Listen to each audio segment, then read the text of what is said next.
I'm a great believer in co-creating the future, which for me means encouraging all that wish to participate to add value to the community with this understanding that we're all in this together. The technology, for many of us who work in technology, has become so ubiquitous that we don't necessarily think about it.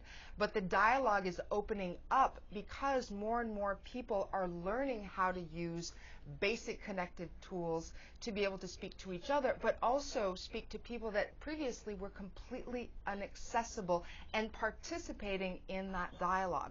And so when I talk about co-creating the future, it has a good deal to do with our ability to utilize technology, but it also has a lot to do with opening it up from not just the usual suspects, but that it's this communal sense of this is what we are doing together. This notion of influence is incredibly important to begin to understand because technology isn't good or bad. It's what we choose to do with it.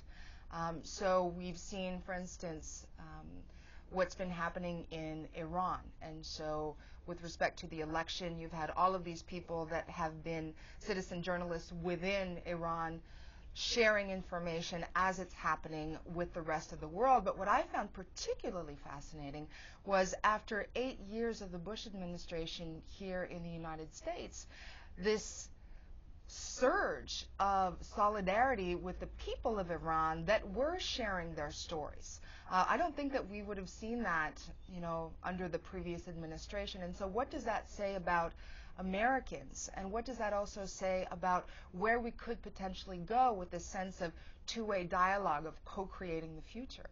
I think that there needs to be a digital literacy policy in place. I think that it needs to be integrated within our educational system, not just in terms of let's learn digital literacy, but at every level in terms of the topics that the students are learning about. So if you're learning about equity, I think that there also needs to be a digital component to learning about equity, not just in terms of what the textbook might say or in terms of what's going on locally, but also what's going on a global level, and to open up that conversation using the tools so that, again, context is very, very important. These are people that are, when we think about American students, they're already engaging in these connective tools.